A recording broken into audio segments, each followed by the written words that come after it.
Assalamualaikum warahmatullahi wabarakatuh. Kali ini kita akan membahas unit kompetensi 05 menyusun spesifikasi teknis, khususnya pada bab 3, yaitu mendeskripsikan spesifikasi. Pada bab 1 dan bab 2 kita sudah membahas tentang apa itu spesifikasi, kemudian dasar atau penyusunan spesifikasi, identifikasi kebutuhan, dan seterusnya. Pada bab 3 ini kita akan jauh lebih fokus terhadap spesifikasi itu sendiri. Pada saat kita hendak membuat spesifikasi, sumber informasi yang menjadi dasar dalam membuat spesifikasi tersebut ada beberapa. Yang pertama, tentu saja pengguna. Karena pengguna inilah yang nantinya akan menggunakan barang atau jasa yang hendak diadakan. Nah, sumber dari pengguna ini fokus terhadap fungsi dan kinerja yang dibutuhkan dari barang atau jasa yang akan diadakan. Bukan masalah merek dan sebagainya, bukan, tapi fungsi dan kinerja. Mereka ini butuh barang ini tujuannya apa sih? Apa yang hendak diperoleh atau hendak dihasilkan dari barang atau jasa yang akan diadakan. Kemudian, kita melihat kepada industri barang atau jasa. Kira-kira industri yang bisa memenuhi kebutuhan daripada pengguna ini apa? Seperti apa industri barang atau jasa yang ada di pasar? Kemudian, standar dan informasi pengujian dari tenaga ahli, komunitas profesional atau peneliti. Kita harus melihat kira-kira untuk memenuhi kebutuhan ini, pengujian seperti apa yang pernah dilakukan. Kemudian penelitian apa terhadap barang atau jasa apa yang memenuhi kebutuhan ini. Kemudian instansi pemerintah lain. Apakah sudah pernah ada instansi pemerintah lain yang mengadakan barang atau jasa sejenis untuk fungsi yang sama? Dan komunitas ahli pengadaan, kira-kira apakah sudah pernah diadakan oleh komunitas-komunitas yang lain? Nah, khusus spesifikasi, ada 4 hal dasar dari penyusunan spesifikasi atau yang harus diperhatikan dalam menyusun spesifikasi. Sekali lagi, ada 4 hal yang harus diperhatikan dalam menyusun spesifikasi. Yang pertama adalah mutu barang atau jasa. Yang kedua adalah jumlah dan waktu. Yang ketiga adalah tingkat pelayanan. Dan yang keempat, informasi lainnya yang diperlukan. Sekali lagi, ada 4 yang harus diperhatikan dalam menyusun spesifikasi barang atau jasa. Yang pertama, mutu barang atau jasa. Yang kedua, jumlah dan waktu. Yang ketiga, tingkat pelayanan. Dan yang keempat, informasi lain yang diperlukan. Bicara tentang masalah mutu. Mutu barang atau jasa, misalnya untuk barang, diterjemahkan dalam fungsi, keandalan, dan kompatibilitas. Kalau bicara masalah barang, jadi khusus untuk barang, menerjemahkan mutu itu adalah ke dalam fungsi barang dan jasa barang itu sendiri, keandalannya, kompatibilitasnya, dan sebagainya. Kalau untuk konsultan, maka diterjemahkan dalam kualifikasi tenaga ahlinya, pengalaman pada bidang atau subbidang tertentu, dan lain-lain. Sedangkan untuk jasa konstruksi, yang termasuk dalam mutu adalah metode pelaksanaan pekerjaan. Bagaimana cara dia melaksanakan pekerjaan konstruksi tersebut. Ini untuk mutu. Yang kedua, jumlah dan waktu. Jumlah dan waktu terdiri atas jumlah barang. Kalau bicara tentang masalah jumlah, berapa banyak barang yang hendak diadakan. Sesuaikan dengan kebutuhan, apakah memenuhi skala ekonomis atau tidak. Kemudian yang berikutnya adalah kapan barang tersebut harus diserahkan dan lokasi barang tersebut. Ini akan sangat mempengaruhi spesifikasi. Barang yang diserahkan dalam waktu singkat dengan barang yang akan diserahkan di akhir tahun itu akan mempengaruhi spesifikasi. Dan lokasi barang. Apakah dalam satu lokasi yang sama, kota yang sama, provinsi yang sama, atau Indonesia, atau bahkan harus dari luar negeri. Kemudian dalam hal jasa, kalau bicara masalah jasa, maka dapat diartikan ruang lingkup, waktu penyerahan, dan lokasi penyerahan jasa tersebut dilaksanakan. Yang ketiga adalah tingkat pelayanan dan pelayanan purna jual. Yang ketiga, tingkat pelayanan dan pelayanan purna jual. Yang disebut dengan tingkat pelayanan di sini adalah kecepatan respon terhadap keluhan pengguna. Jadi dalam spesifikasi kita tuliskan, apabila ada permasalahan dalam barang yang saya beli atau yang saya adakan ini, maka paling lambat ditangani 2 kali 24 jam. Misalnya, atau misalnya terjadi kerusakan, maka harus ada barang pengganti sementara supaya proses barang atau proses pelaksanaan pekerjaan kita tidak terganggu. Ini harus dituangkan dalam spesifikasi. Kemudian layanan purna jual. Contoh misalnya, kalau bicara masalah layanan purna jual, contoh setelah terjadinya transaksi, layanan apa yang diberikan oleh penyedia barang atau jasa ini? Kalau kita misalnya beli mobil, ya kita beli mobil, kalau kita setelah membeli mobil, maka ada layanan penjual 5.000 kilometer pertama, ada servis gratis, ganti oli. 10.000 kilometer yang berikutnya, maka ada pelayanan engine tune-up, kemudian penggantian perangkat tertentu, ganti oli, dan semua ini gratis, tidak dipungut bayaran. Ini yang harus kita tuangkan di dalam spesifikasi teknis. Nah, sekarang kita mulai masuk lebih detail lagi, khususnya untuk bagaimana cara menyusun spesifikasi mutu. Untuk menyusun spesifikasi mutu ada 6 cara menyusun spesifikasi. Sekali lagi, untuk spesifikasi mutu ada 6 cara menyusun spesifikasi mutu. Semua cara ini tidak berdiri sendiri, tapi dapat dikombinasikan satu sama lain. Semua cara ini tidak berdiri sendiri sekali lagi, tapi dapat dikombinasikan satu sama lain. Setiap cara memiliki kelebihan dan kekurangannya masing-masing. Jadi ada 6. Yang pertama adalah spesifikasi merek, yang kedua adalah spesifikasi standarisasi, yang ketiga adalah spesifikasi sampel atau contoh, yang keempat adalah spesifikasi teknis, yang kelima adalah spesifikasi komposisi, dan yang keenam adalah spesifikasi fungsi dan kinerja. Sekali lagi, ada 6 cara menyusun spesifikasi mutu. Yang pertama adalah spesifikasi merek, yang kedua adalah spesifikasi standarisasi, yang ketiga spesifikasi sampel, yang keempat spesifikasi teknis, yang kelima spesifikasi komposisi, dan yang keenam spesifikasi fungsi dan kinerja. Berikut ini kita akan membahas satu persatu cara menyusun spesifikasi mutu ini beserta kelebihan dan kekurangan masing-masing. Yang pertama adalah spesifikasi merek. Spesifikasi merek adalah spesifikasi dengan langsung menyebutkan merek, tipe, barang, atau jasa yang kita butuhkan. Jadi, langsung menyebutkan mereknya di dalam spesifikasi. Nah, apa kelebihan dalam menggunakan merek? Tentu saja, merek yang sudah dikenal luas. Yang pertama adalah komunikasi dengan penyedia barang dan jasa menjadi jelas dan tidak multitafsir. Tentu saja, karena otomatis merek itu sudah dipahami oleh semua, baik penjual maupun pembeli. Siapapun yang mendengarkan merek tersebut langsung akan mengarah kepada satu produk tertentu yang sudah jelas. Kemudian, barang tersebut mudah digunakan dan mudah tersedia di pasaran. Karena merek ini biasanya dapat diperoleh dengan cara apa saja dan di mana saja secara lebih mudah. Kemudian mutu barang atau jasa lebih terjamin. Karena kalau merek ini mutunya ditanggung oleh pemegang merek atau produsen. Tentu mereka tidak mau dong merek barang dan jasanya. Merek barang yang mereka tawarkan itu dikenal sebagai merek barang yang murahan. Tentu saja. Nah, tapi apa kelemahan daripada menggunakan merek? Merek yang sudah pasti atau apalagi merek yang terkenal cenderung mahal.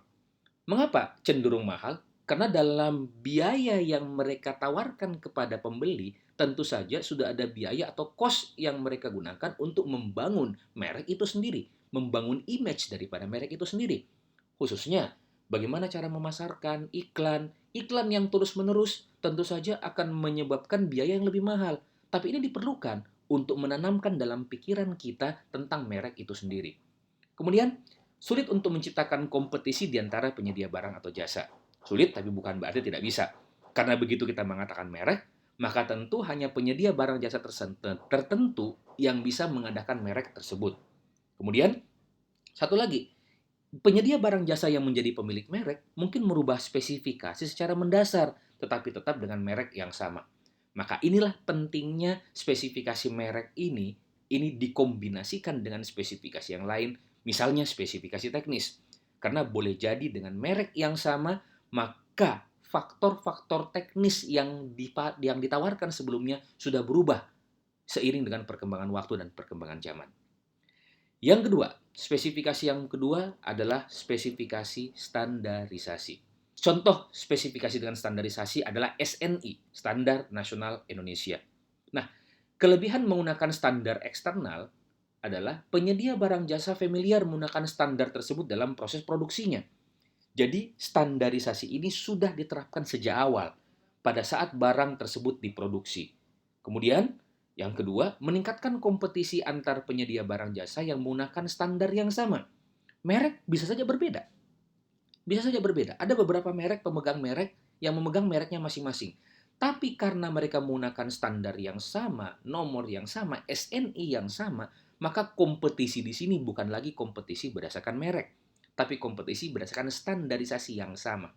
Kemudian, standar eksternal menghilangkan ketidakpastian atas apa yang sesungguhnya perlu dipenuhi. Penyusunan standar eksternal itu sudah memperhatikan hal-hal yang bersifat dasar, yang sifatnya wajib, yang harus dipenuhi oleh produk tersebut. Contoh masalah kualitas, masalah ketebalan, spek teknis biasanya sudah tertuang dalam standar eksternal itu. Sehingga pengguna barang tidak perlu lagi pusing-pusing memikirkan spesifikasi teknisnya. Kemudian, waktu tenggang atau lead time barang atau jasa standar eksternal secara umum lebih pendek daripada barang jasa yang dibuat berdasarkan standar internal, tentu saja. Karena kalau menggunakan standar eksternal, standar yang sudah dibakukan secara umum baik di Indonesia maupun di seluruh dunia, maka produksi tersebut memang sudah diproduksi secara massal, bukan hanya untuk pemilik atau pengguna barang atau jasa. Kalau kita menggunakan standar sendiri, apakah standar ini digunakan juga di tempat lain? Kan belum tentu. Jadi tentu saja waktu tunggunya akan jauh lebih singkat. Kemudian, bagian pengadaan akan lebih mudah memilih penyedia barang jasa jika mereka memasok dengan standar yang sama. Kenapa? Tinggal sampaikan aja. Saya butuh barang yang memiliki standar SNI sekian-sekian. Ya sudah, selesai. Maka kapan yang tidak memenuhi standar tersebut, gugur atau tidak memenuhi spesifikasi. Tetapi, standarisasi ini juga memiliki kekurangan. Yang pertama, standar merupakan kompromi berbagai pihak yang terkait dengan industri barang atau jasa tersebut. Ini di luar daripada pengguna, tentu saja. Jadi industri-industri duduk bersama merumuskan standar mereka. Yang boleh jadi kesepakatan mereka tersebut tidak kita perlukan atau tidak terlalu sesuai dengan apa yang kita butuhkan. Kemudian yang kedua, standar eksternal merupakan cermin terbaik pada saat standar tersebut dibuat. Jadi tidak merefleksikan kondisi teknologi terakhir pembuatan barang atau jasa tersebut. Membuat standar eksternal itu tidak mudah. Tidak segampang menyusun standar internal. Mengapa? Sekali ditetapkan maka harus dapat digunakan terus-menerus. Sedangkan kebutuhan kita bisa saja hanya dapat dipenuhi berdasarkan teknologi yang mutakhir dan standarnya sudah berubah atau bahkan belum memiliki standar sama sekali. Jadi kalau kita menggunakan standar existing yang sudah ada, boleh jadi teknologi yang digunakan sudah teknologi tua, yang sudah obsolete, yang sudah tidak digunakan lagi. Kemudian, mengingat standar meliputi beberapa aspek, dianjurkan bagian pengadaan untuk mendalami pengalaman penyedia barang atau jasa terhadap aspek-aspek yang terkait dengan standar barang atau jasa yang akan dibeli. Tentu saja, karena standar ini bukan cuma mengacu kepada teknis belaka, juga ada hal-hal yang bersifat environment atau lingkungan dan seterusnya, maka penyedia dan maka pengguna barang atau jasa atau bagian pengadaan pada saat memilih itu harus meluaskan wawasan mereka, tidak hanya sekedar merujuk kepada standar eksternal yang ditetapkan. Kemudian, menyusun spesifikasi yang ketiga adalah sampel atau contoh. Kapan kita menggunakan sampel atau contoh? Sampel atau contoh digunakan apabila barang atau jasa yang hendak diadakan itu sulit untuk dideskripsikan. Ya, jadi kapan kita gunakan? Atau bahkan masuk dalam apa kelebihannya? Memudahkan penyedia barang jasa untuk memahami kebutuhan dan keinginan pengguna barang jasa dalam hal spesifikasi sulit dijelaskan dengan kata-kata. Contoh, mau pengadaan baju berwarna biru. Bicara masalah biru, biru apa? Ada biru navy, ada biru-biru muda, ada biru tua, biru keungu-unguan, biru kebiru-biruan. Kan sulit. Tapi akan lebih mudah kalau kita mengatakan, saya mau pengadaan baju berwarna biru seperti ini. Begitu mengatakan ini, serahkan contohnya. Ini loh warna birunya seperti ini. Maka biasanya penyedia mengatakan, oh seperti itu. Jadi kelebihannya adalah tidak perlu diungkapkan dengan kata-kata, cukup diberikan contohnya. Tentu harus kita ingat, yang disebut dengan sampel ini bukan berarti kita meminta sampel. Yang terjadi sekarang dalam pengadaan barang dan jasa justru kebalik. Dalam pelaksanaan tendernya kita yang minta contoh.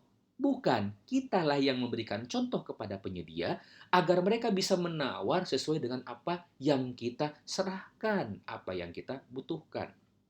Sampel ini juga memudahkan PPK, pejabat pembuat komitmen, untuk memastikan ketersediaan barang jasa atas kemampuan penyedia barang jasa memenuhi kebutuhan dan keinginan pengguna barang atau jasa. Tentu saja, karena sebelum kita memberikan kepada mereka, ini contohnya kita harus cari dulu.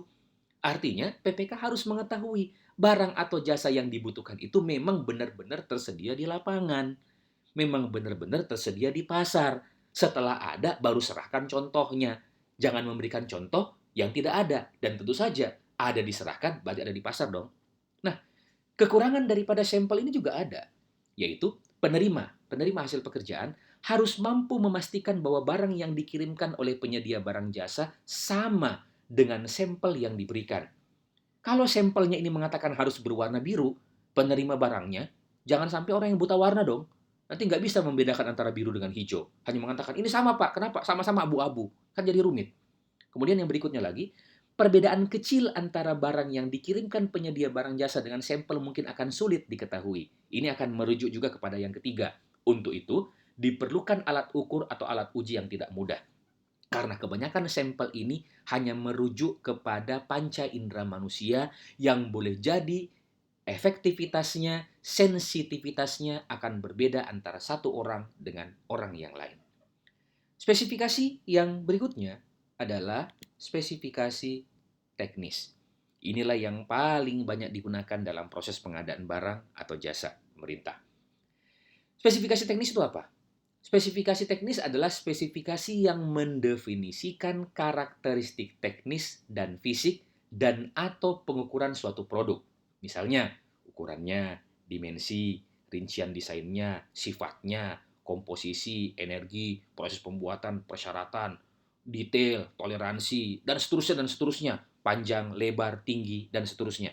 Nah, spesifikasi teknis ini adalah spesifikasi yang secara rinci ditetapkan oleh pengguna. Jadi, pengguna yang mengatakan saya mau barang dengan ukuran 3 kali 5. Penyedia bagaimanapun caranya ya harus memenuhi 3 kali 5. Nah, pengelola pengadaan dalam hal ini adalah Pokja ULP atau bahkan PPK dapat menggunakan spek teknis sebagai landasan untuk melakukan verifikasi atas barang atau jasa yang dipasok. Kalau mengatakan 3 kali 5, ya barang yang ditawarkan juga harus 3 kali 5, tidak boleh 3,5 kali 5,5. Nah, tapi kekurangan daripada spesifikasi teknis ini juga ada. Yang pertama, kita harus memerlukan tenaga ahli untuk menyusun spesifikasi teknis yang sempurna. Karena spesifikasi teknis ini harus merefleksikan kebutuhan daripada pengguna barang atau jasa. Saya membutuhkan komputer yang cepat. Contoh seperti itu. Kata-kata cepat ini harus diubah dalam spesifikasi teknis. Kalau cepat itu prosesornya berapa sih? Memorinya berapa giga? Harddisknya berapa tera? Apakah cepat ini cepat untuk buat film, cepat untuk presentasi, atau cepat untuk mengetik? Nah, ini butuhkan seorang ahli untuk menyusunnya. Kemudian, jangan lupa, kesalahan penyusunan spesifikasi teknis akan berdampak signifikan. Banyak di antara kita menyusun spek teknis itu hanya copy-paste dari brosur. Nah, yang terjadi, brosur itu disusun untuk kondisi A, padahal kebutuhannya kondisi B. Maka begitu barangnya datang, tidak sesuai dengan kondisi yang dibutuhkan. Jadilah tunjuk-tunjukkan, jadilah salah-salahan antara penyedia dengan pengguna. Hati-hati. Makin rinci dan spesifik spek teknis yang disusun, dapat berakibat memerlukan barang yang dihasilkan akan menjadi barang pesanan yang spesifik pula. Dan itu akan berdampak pada peningkatan biaya untuk memproduksi barang tersebut. Kadang dalam menyusun spek saking rincinya, barang itu tidak ada di pasar.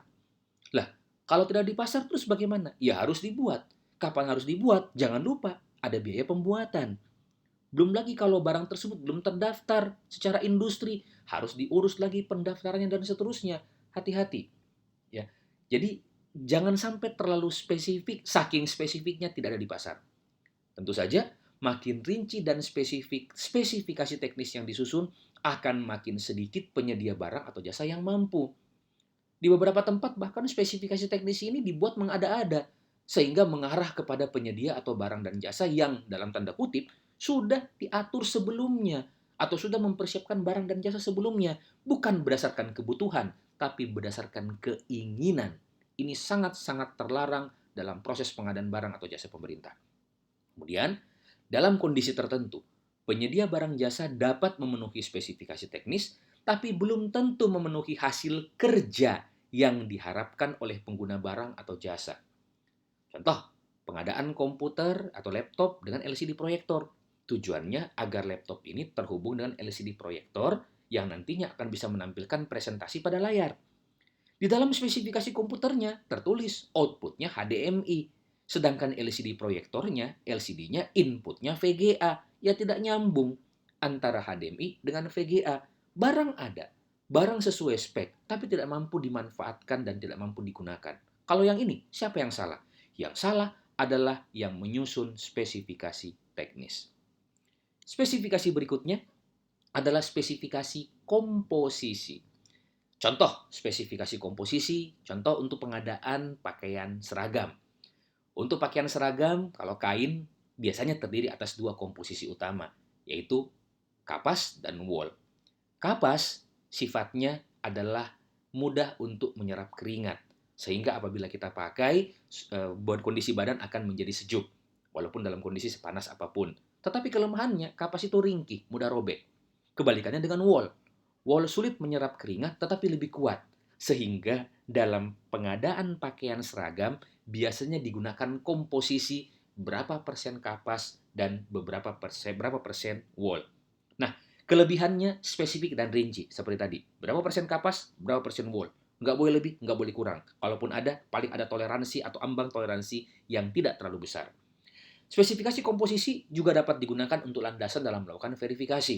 Begitu barangnya ada, cek. Sesuai tidak komposisinya? Kalau tidak sesuai, tolak. Nah, tetapi komposisi ini juga memiliki kelemahan. Tentu saja, kembali lagi. Berapa persen sih yang paling cepat untuk suhu tropis di Indonesia, persentase kapas dan wol? Tentu butuh tenaga ahli yang kompeten dalam menyusunnya. Kemudian, setelah barangnya datang, karena yang datangnya dalam bentuk kain, bagaimana mengujinya? Kain ini berapa persen kapas, berapa persen wol? Kan harus membutuhkan alat pengujian yang spesifik untuk melakukan verifikasi. Tentu saja harus dibawa ke laboratorium. Nanti laboratoriumlah yang akan mengecek apakah sesuai dengan spesifikasi awal atau tidak. Ini kelemahan daripada spesifikasi komposisi. Spesifikasi yang berikutnya adalah spesifikasi fungsi.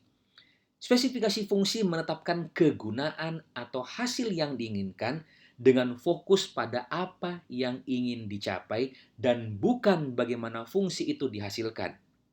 Kalau bicara masalah fungsi, ini berarti kita berbicara terhadap bagaimana barang tersebut itu menghasilkan sesuatu, bukan bagaimana fungsi itu. Nah, kelebihan daripada spesifikasi fungsi adalah memberi peluang alternatif solusi. Ini biasanya dikaitkan dengan spesifikasi berikutnya, yaitu spesifikasi kinerja. Kalau fungsi, fokus terhadap hasil yang diinginkan, apa yang hendak dicapai. Tapi apakah hasil yang dapat dicapai itu bermanfaat atau tidak? Nah, ini lebih dalam lagi di kinerja. Spesifikasi kinerja adalah spesifikasi yang mendefinisikan penggunaan barang dan jasa dalam bentuk keluaran atau bahkan outcome tertentu atau hasil tertentu. Nah, ini biasanya digabung menjadi spesifikasi fungsi dan kinerja. Spesifikasi fungsi dan kinerja antara lain, apa yang harus dicapai fungsinya. Tingkat output yang dihasilkan, misalnya kecepatan maksimum berapa, tekanan, kalau misalnya lift, berapa orang yang bisa dimuat, kalau misalnya pengadaan sumur bor, bukan berapa dalam yang harus digali, tapi air yang keluar itu harus jernih, bersih, dengan debit air sekian liter per detik. Kemudian inputnya, material, komponen lain-lain, lingkungan operasi, tahan terhadap frekuensi tertentu, detail interface, interkoneksi dengan sistem yang ada untuk sistem IT, dan seterusnya. Kemudian tingkat mutunya, keamanan produknya, pemeliharaan dan pelayanan penjual maksimum, lama waktu tetap dapat beroperasi, ini biasanya dites berapa lama, dihidupkan terus-menerus, biaya maksimum yang diperlukan untuk memiliki barang tersebut, dan apa saja ketentuan atau peralatan untuk mengukur kinerjanya. Ini fungsi dan kinerja digabung menjadi satu. Kelebihan daripada spesifikasi fungsi dan kinerja adalah penyedia barang dan jasa dapat menggunakan semua keahlian dan inovasinya untuk memenuhi spesifikasi fungsi dan kinerja yang dipersyaratkan.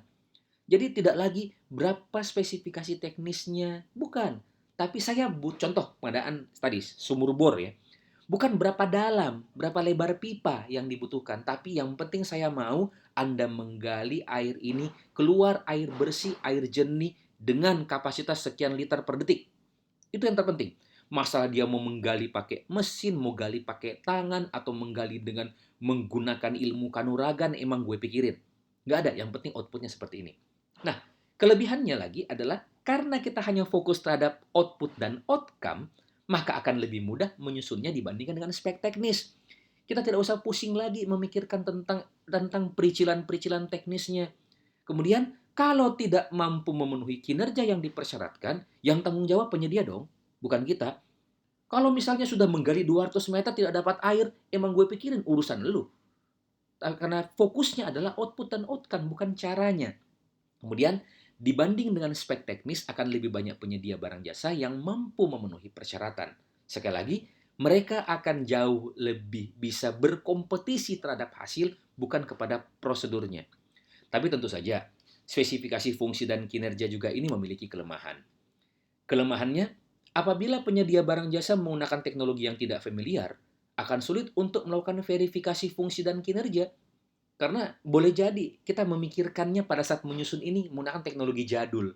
Mereka sudah menggunakan teknologi terbaru, jadinya kita yang bengong. Ini maksudnya apa ya? Ya yang penting outputnya sudah terpenuhi. Kemudian, masing-masing penyedia barang jasa mungkin akan memberikan solusi berbeda untuk fungsi dan kinerja barang yang sama. Nah, ini sulitnya dievaluasi tender nih, dievaluasi lelangnya.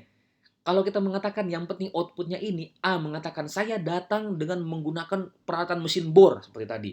A mengatakan saya tidak butuh mesin bor, saya kuat mencangkul, saya pakai cangkul. Nah, terus bagaimana mengevaluasinya, menentukan penyedia yang tepat? Kelemahannya di sini. Nah, kemudian yang berikutnya adalah spesifikasi jumlah barang atau jasa.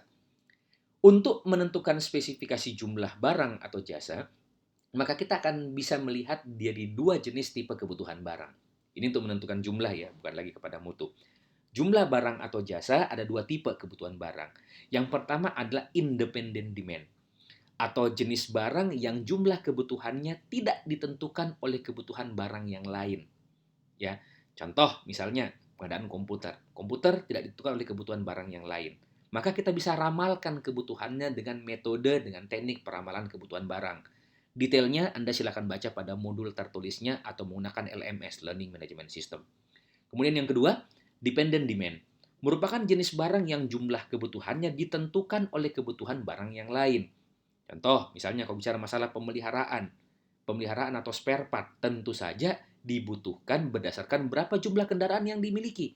Kalau yang ini tidak perlu menggunakan teknik peramalan. Ini cukup berapa jumlah mobil, maka itulah jumlah yang harus dipelihara.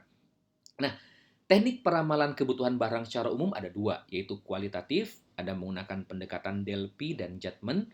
Kemudian yang kedua, kuantitatif, menggunakan dengan time series dan sebab akibat. Sekali lagi, Anda bisa membaca ini lebih detail melalui modul UK05 ini atau melalui LMS, Learning Management System, yang ada pada sistem belajar pengadaan. Kemudian, spesifikasi yang ketiga secara garis besar adalah spesifikasi waktu. Tentu saja, PPK pada saat menyusun spesifikasi itu bukan hanya sekedar spesifikasi teknis saja.